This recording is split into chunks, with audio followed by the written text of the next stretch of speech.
Hello, true crime family. I missed all of you. Happy New Year. I'd like to thank all of you for your support. I am gaining more confidence in law enforcement. After Kylie Rodney case, I was losing faith in all law enforcement.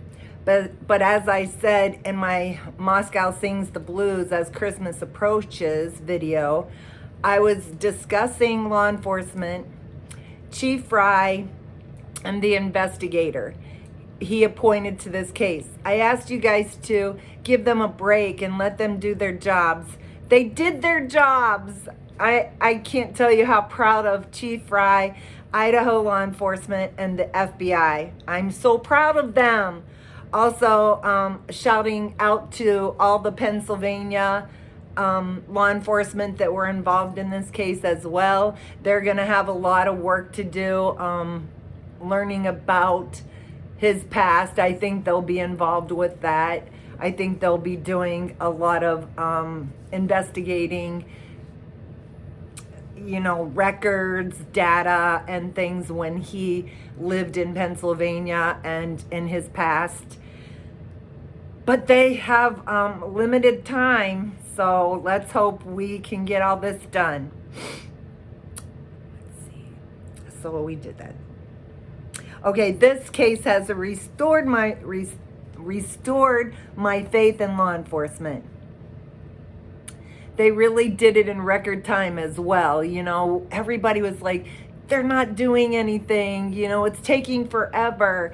But look at some of the other cases. I mean, our case here in Evansdale, Iowa, it's going on 11 years. They say it's not a cold case. Really? But, some of these cases, look at Lori Vallow and Chad, what they're going through. Those children have not even been buried properly yet. So these guys did it in record time, and I'm thankful. And I just want to thank all the law enforcement that were involved if they're listening. So proud, so proud. So let's see. The other thing I wanted to talk about is I saw that there's a gag order in place in Idaho. So anyone involved in this case, it doesn't matter if it's the police, it doesn't matter if it's FBI, Chief Fry, the defense attorney, prosecuting attorney, the investigators, no one can talk about this case. Anyone involved in this case are not to discuss it.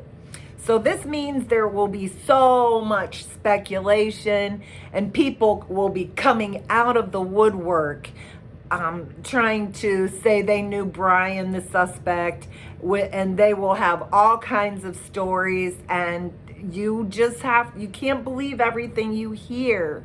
You have to take everything that comes out from here on out with a grain of salt, and use good judgment before you start. They're just going to be rumors, basically. And they have to do this to ensure a jury selection and a fair trial. This is what makes America great. Our judicial system, when it works as it's supposed to work, then we will know that Bryan received a fair trial. If right now he's innocent until proven guilty, and we want him to have a fair trial in America. We want to know that we have the right person, because he did in for beautiful people, beautiful humans, and he took them away from us, at a very young age, and he will be put to death if he's convicted, unless he makes some kind of plea deal, which I don't believe that it's in him to do that. He's narcissistic. He believes he's smarter than anyone else. He was told that his whole life. He was told, oh, you are so intelligent, you're so smart, by his teachers, his professors, his parents, his sisters, his friends, everyone told him, you are so intelligent, you're so smart. So he truly believes that, he believes that he is up here and everyone else is down here. And we have to remember that. But there's a few things he does not have. He grew up in Pennsylvania. I grew up in Ohio, that area. I lived in right on the river, Ohio River, and it's called the Tri-State area. And you could get to Pennsylvania, West Virginia, and Ohio, right where I lived. I lived across from Wheeling, West Virginia. And I lived in almost every one of those towns. Bethany, PA, Wheeling, West Virginia, Martins Ferry, Ohio was where I was born, Bellaire, Ohio. So, I was in that area, and he lived a pretty sheltered life, and he was close to his parents and his family. And so he has no street smarts, I mean, if he had a friend driving him around for hours trying to find his next heroin fix, it's quite evident that the boy has no street smarts. And he does not have good socialization skills. He does stare at people. I think he's like analyzing them or thinking before he speaks because he wants you to think he's up here. Yeah. So yeah, I just think, with he thinks he didn't make mistakes. I think it was in Kylie Rodney's case. I told you my husband was a Special Forces Ranger, and he was telling me about a story. 10 to 15 years ago, there were 4 Rangers sitting in the barracks. They were talking amongst each other, and they're like, let's rob a bank. So they all sat down and figured out how they're going to rob this bank. And they came up with this plan. It was phenomenal. They got away with a ton of money. And one of the cars that they used was their own car. So I don't know if it was FBI, police, I don't know who did it, but they traced them back to their car. And I don't know if it's to this day, but there for a while they were using, because these Rangers planned this it was like the perfect robbery, but they used one of their cars. And that's how they got busted. And they used this in a training video for either law enforcement or FBI for a while, this bank robbery that these 4 Rangers did.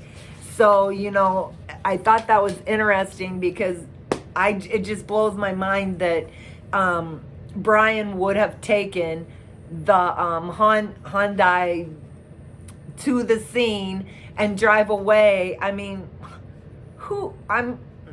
okay, I'm not going to say anything. He's smarter than me, remember? Okay. So he's not fighting extradition. Steve, Kaylee's dad, did come out and say that there is a little comfort that it wasn't someone she knew or loved. And he also stated that if this person knew Kaylee and Maddie, and probably the other, Xana, and, oh my gosh, I can't think of his name. Xana's boyfriend, how's that sound? Oh, it starts with an E, I know it does. Anyhow, if he knew these guys, the girls and the guy, he said that they wouldn't not have done this because they're kind people, good humans.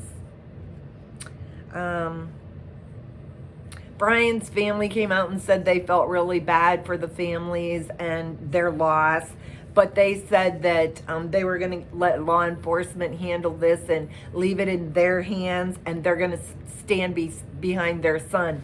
And I see so many people getting angry about the parents saying they're going to support their son and stand behind their son.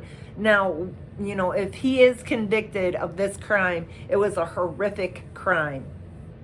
It would be, oh gosh, I would be so devastated and sad, just like they are. The mom, the sisters, they were crying in the courtroom. I know they're devastated. If you talk to anyone back in Pennsylvania, they talk about how sweet the mom was and what a kind family and, pillar of the community. And, it's not their fault what their son did. And, they're going to stand behind him. Well, I would stand behind my kid too. I would be embarrassed. I would be ashamed. But I would never, ever, ever turn my back on my child. And I hope I raised my child well enough that he would turn himself in. Because that's what a man would do. A man would do that. Stand up and say, this is what I did, and be accountable for his actions. That's what I always taught my children. You have to be accountable for your actions. So, here's another thing that I heard. Let's see. Okay, so one of the news stations, I can't remember which, I'm sorry, pulled up a Carfax, and it showed, where they renewed the tags. And then 5 days after the stabbing, Bryan re-registered the car to Washington State. And everybody's like, oh, why'd he do that? He wanted to hide. No, it was his birthday he re-registered the plates on November the 18th. I looked at it. I made it bigger so I could see. On November the 18th, he re-registered it in Pullman, Washington. His birthday was November the 19th, so he really didn't have much time to not register it, since he was now living there in Pullman, Washington. So that's probably why that went down. I think he waived extradition because he needs to know what they're charging him with. And so I think he waived it, and he wants to get back there as fast as he can to see what they're charging him with and see which way he has to go with it. And the other thing that we have to think about is if he requests a speedy trial, then, law enforcement, investigators, all of those guys better ramp up and get everything they need to get and get it ready for court, because you don't know how much time things take until you jump into it, and they don't have much time. If he's going to request a speedy trial, then they're really going to have to amp it up. The other thing that people have been talking about, because it's really hard for me to wrap my head around. I mean, he went to elementary school in Pennsylvania, then he went to vocational school, then he went to community college, then he went to the Catholic college, and then he went out to Washington State. Why this house on the hill and these 4 people? I don't believe it was random. He's that, staunch vegan, and, people have put in vegan restaurants. Well, the number one that comes up is where Zanny and Madison worked. And I think that maybe it was one of them. I don't know. I don't know what his motive is going to be, but I can't see what, he could have even gone to his college and got some girls or guys or whoever, if he wanted to see what it was like to try and get away with a murder. Why Moscow, Idaho? Why that house? Why there? There's got to be some sort of connection, right? There's just got to be. There's got to be. Excuse me. He's a PhD student. he is more into the behavior and psychology of criminals, not like a forensic person that, you know, does the scene and checks out forensics. He's more of like psychology, behavior, and that kind of thing. I think that's where he was going with it. He lived 2,500 miles away from the crime scene. He was arrested in his parents' home in the Poconos, and his new public defender, which she's a death penalty lawyer, if I remember correctly. I'm going to take a dive into her because I'd like to know more about her. Her name's Ann Taylor. She's already been appointed to him. She has, let's see. She has gone into the house 1122 to go over the crime scene, and she has sent, I'll get there, some investigators, and I'll get to that point. The other thing I wanted to talk about was the corner pub also stated the suspect has never been to our corner bar, so stop calling. So YouTube folks have probably been ringing their phone off the hook, and they're tired of it, and they haven't been there, and nobody was kicked out of that bar on that night, and Bryan wasn't there. Okay, so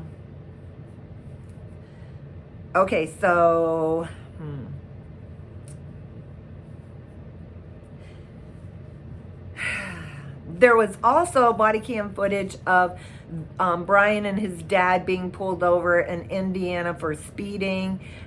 We saw that one, and then there was supposedly another one that pulled him over for following too close. The police officer was told by Bryan that they were just stopped by an SUV, and the police officer says, that's weird, we don't have SUV law enforcement vehicles. So I thought that was interesting. Was he being followed by other law enforcement, like the FBI?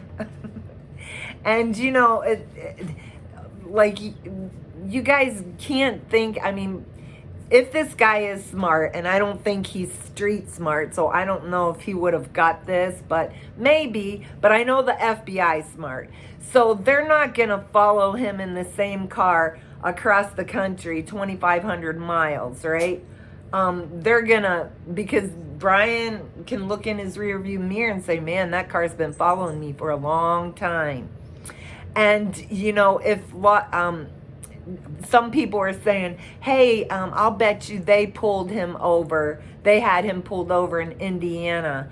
But you know what? Shit happens, you know. He probably was speeding, and he probably was getting pulled over. And the FBI that was following him to Pennsylvania probably said, oh, shit. So what are we going to do now? You know, so they call in and they're like, hey, man, guess what? They just got pulled over in Indiana.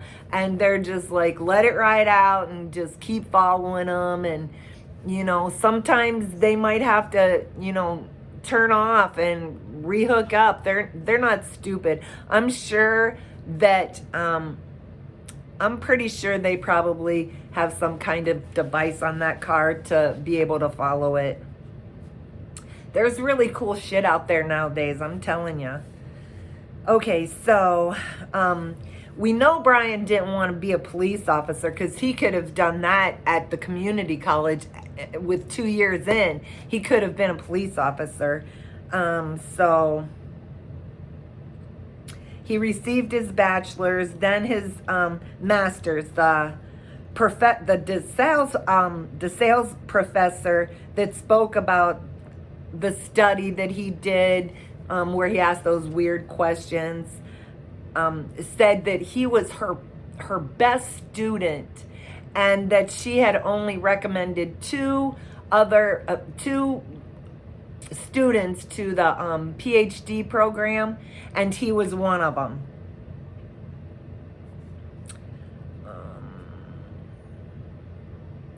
He also took a class at college oh, I wish I could remember her name. She's an author. She's written like a ton of books on serial killers. She interviewed BTK and wrote a book on him, and she conversed with him and wrote to him and, wrote the book on him. Well, the BTK daughter came out and she said, I hope that when Bryan was in that class, she, with the professor, that he didn't, contact her father, but she wasn't sure. The other thing that isn't true is the picture of the guy walking in the vigil that's floating around on YouTube, and everybody says that looks like him. It's not him. It's definitely not him. His dad and mom worked at the high school he attended when he was going to school in his earlier years. He was a bit chubby. When he started high school, he lost a great deal of weight and began running his vegan diet. He had always been very smart, a straight A student. He did have a few friends that have spoke out that he went to school with, and stated he was bullied when he was younger. Once he lost weight, like his senior year, he began to bully people and became mean. Well, there's another guy, where is she? That came out on, his name is Chris S.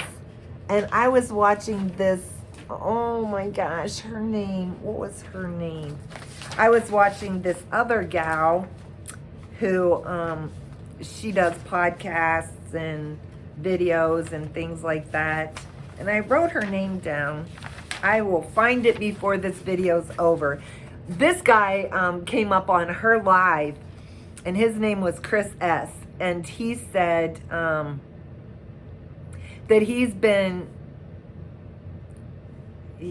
that he has been on a few live chats. So he said he was on live chats on other channels as well. And he just wanted to get his point out, because he's really mad because a lot of these people are spreading lies and rumors about Bryan and his family.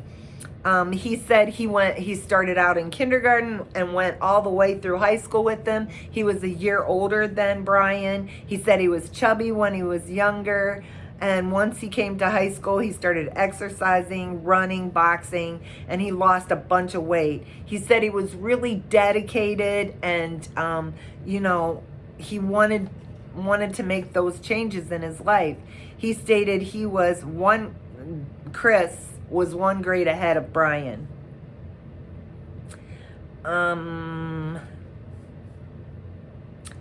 So he said that when he was a kid, he was never bullied. And, if your mom works at the school and your dad works at the school, I know if I was the mom and dad, and she sounds like a very sweet mom, that if somebody was picking on my kid, I would have to go say, hey, man, can you just quit?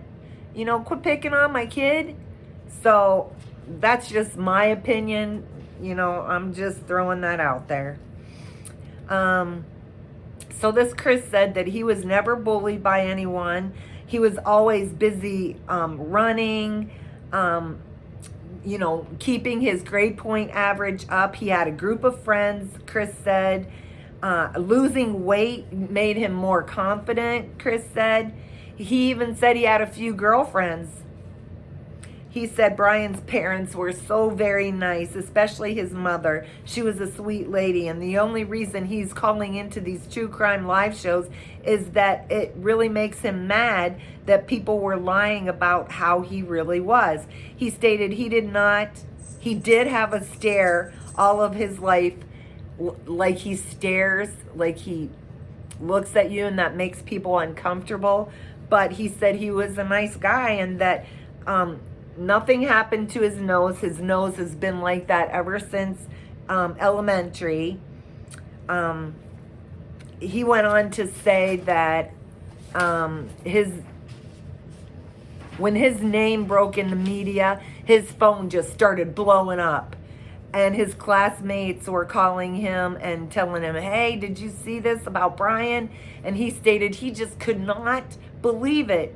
He said if he did do this, then he needs to get the death penalty. But he said he couldn't understand. He said he had so much going for him. And he said the only thing that would make him think that, he did it was that maybe he got consumed by all of this and wanted to commit the perfect crime. He said that's the only thing he could think. Chris doesn't have a presence on social media. He's a father. He has a little child. And he just wants to set the record straight. And he also said, which this really tugged at my heartstrings, he said, because you know how this affects us, and we didn't even know him, right? We didn't know the girls, Ethan, that's his name, Ethan, or Bryan, and you know how it has affected us. Well, this guy went to school with him from kindergarten all the way till he graduated, and he's finding this hard to believe. And he said that, maybe by him coming up and setting the record straight, this is like a form of therapy with him because he has no one to talk to about it.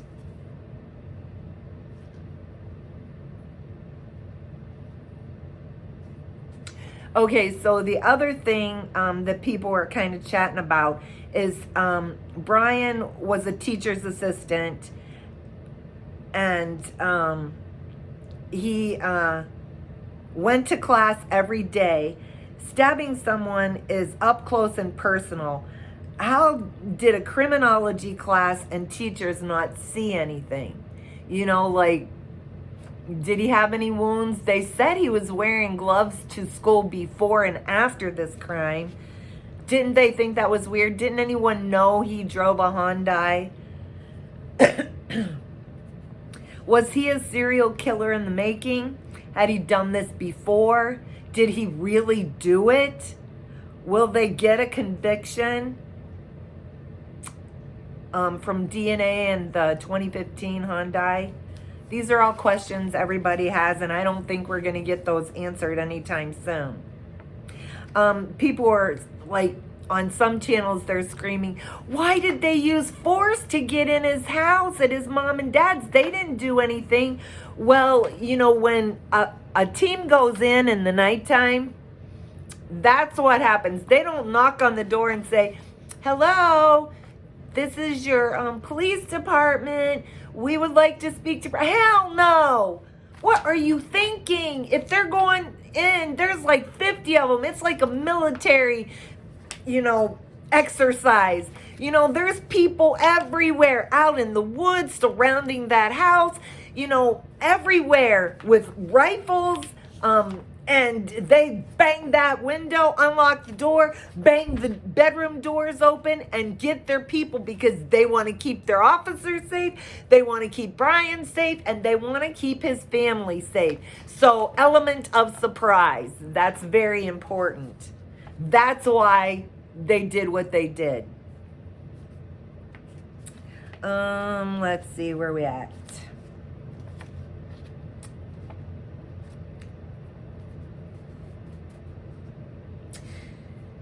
Oh, all right, I'm bored. Okay, so it looks like the lawyers send the defense investigators. I couldn't remember the crime scene analysts. That's the other person. There were 4 defense investigators to the crime scene. They arrived on January the 4th to take crime scene videos and pictures. Those 4 guys were there for about 45 minutes. And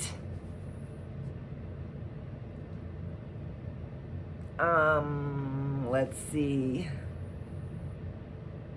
The crime scene reconstruction analysis fellow remained there to continue his investigation.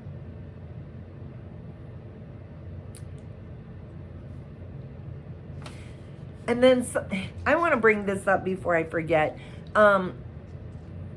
Everyone, well, not everyone, some people that I have seen on YouTube are saying well, Bryan's family don't have any money, so he's going to have to get a court-appointed attorney. Yep, he is. And he did, and I told you her name was Ann something. And so whatever Ann orders, like the 4 crime scene investigators and the crime scene reconstruction analysis fella, you know, she can order whatever she wants, and we pay for it. The government pays for it. Our taxes pay for it. You know, and with Bryan having all this education in criminology, he'll be out there telling her, I want this done, this done, this done, and, you know, she'll agree and we'll pay for it. They won't deny it. They can't deny it. The U.S. has laws for the defense team to have whatever they need. So just remember, just because he doesn't have money to get a high-dollar lawyer doesn't mean this woman can't win this case. So don't think it's all tied up and has a pretty bow on it, because it doesn't. This is going to be a very, very interesting court case. He will be mounting a strong defense, and I'm talking about Bryan. So he's going to be on it, you know, because of his personality, and he thinks he's smarter. His family is standing behind him. Idaho, oh yes, Idaho does not have an insanity, insanity defense. So, you know, he can't come out and say, you know, I'm bipolar, schizophrenic, all that. He can't. I mean, he can, like Lori Vallow. How many times has she gone to a institution to be evaluated because they have to stop court proceedings because Idaho doesn't have that insanity defense? So if he says that, it's going to delay the trial, and he'll have to go be evaluated, and someone will say, okay, he's good now, and, you know, he can come back to court. And, you know, they will provide you with mental health if it's deemed necessary. So it just prolongs the process. Idaho also has the death penalty. So, you know, man, unless he has a plea bargain with these guys, that's what's going to happen. If he's found guilty, he'll be put to death. So FBI stated, okay, the FBI stated multiple surveillance teams have been surveilling him for a while. So with that said, I'm sure there's a device on that vehicle to track him. Even if they lost him for a minute, he can be tracked. But we don't have to worry about that now. Bryan's lawyer, she thought it was really strange when someone asked, I think it was Chief Fry, did he get pulled over in Indiana? And Chief Fry's like, I don't know anything about that. And she thought that was strange. I thought it was strange. She thought it was strange. Okay, so Pennsylvania law enforcement will be looking at his past, any crimes that have been unsolved in this area, and there's not many. They will be tearing his past apart. But remember, if he asks for a speedy trial, their time is limited. I think Bryan is confident, but I think he's a little bit shocked as well. And, you know, it's like, I don't know how I feel about 23andMe genealogy, because I just don't think that's constitutional. That's just my opinion. I'm sorry. But I think that's how they got their DNA and found their guy. And this case will set a precedence, I believe, with that 23andMe shit. And I just, you know, I mean, I love that they caught him with that, but you don't know how bad things could go if somebody had it out for you. I'm just saying. Oh, and when he said, was anyone else arrested? Was anyone else arrested? I think he was concerned about his dad. I don't think his dad knew anything about it. I just think that, he was worried about his dad, and that's why he asked that. I don't think there's anyone else involved. And then that freak lady who did an interview with one of the news stations that came out and said that he was singing rap songs and trying to expose himself. Man, she needs to get back on her medication, because she's another liar. It's like this. Do you think that Bryan would do that? I mean, he's really educated. You saw how he walked in there. All the police officers said he's polite and kind. It's like, that girl's lying. So that's what I'm talking about. All this stuff that's going to be coming out. All this speculation, all these people like that woman are going to be coming out. Don't buy into this stuff, people, please.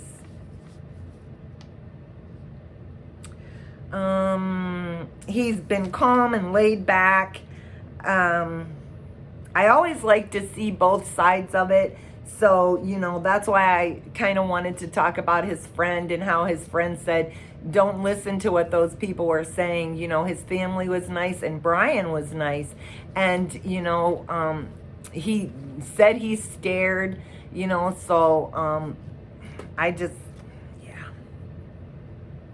I think Chief Fry and law enforcement seem very, very confident.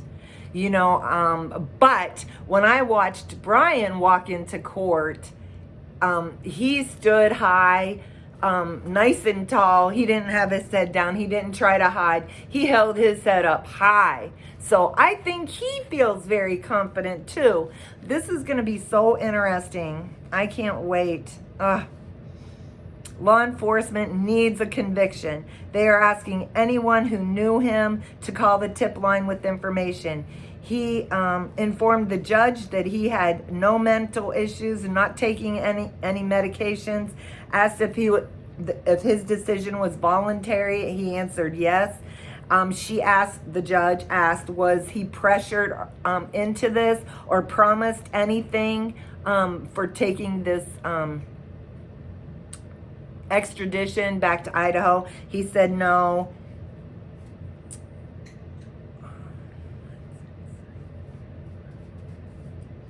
I think his main concern is to get that affidavit and see what's on there.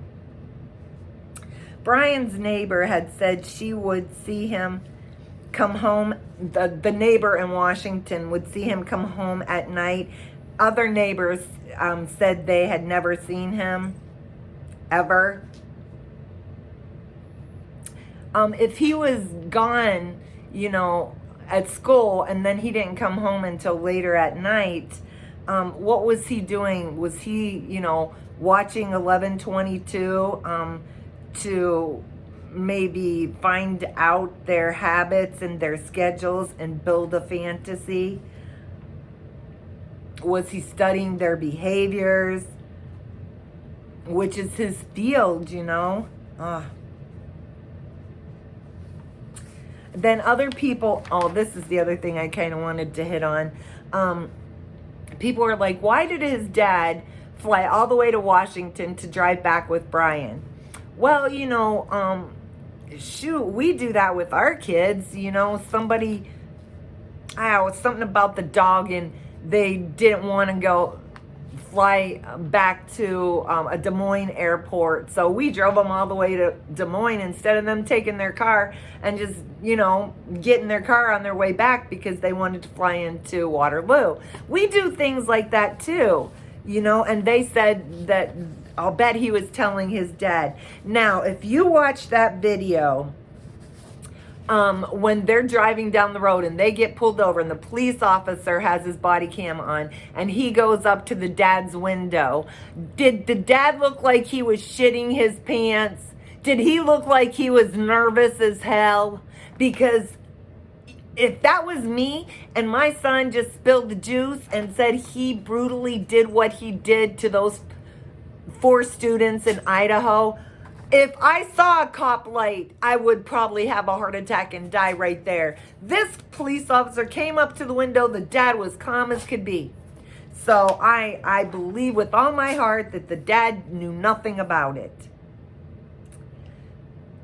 Yeah, I just would have died. And now you've got to give me a minute to find that gal's website. Ugh. So I can put a shout out to her. I hope you guys all had a wonderful New Year's. I'll tell you, I should have told you this at the beginning. My children kidnapped me and took me on another little family getaway. I know where it's at. Hold on, guys. Got it. And we went to Wisconsin for 4 days. Whew. I'm glad to be home and back to work.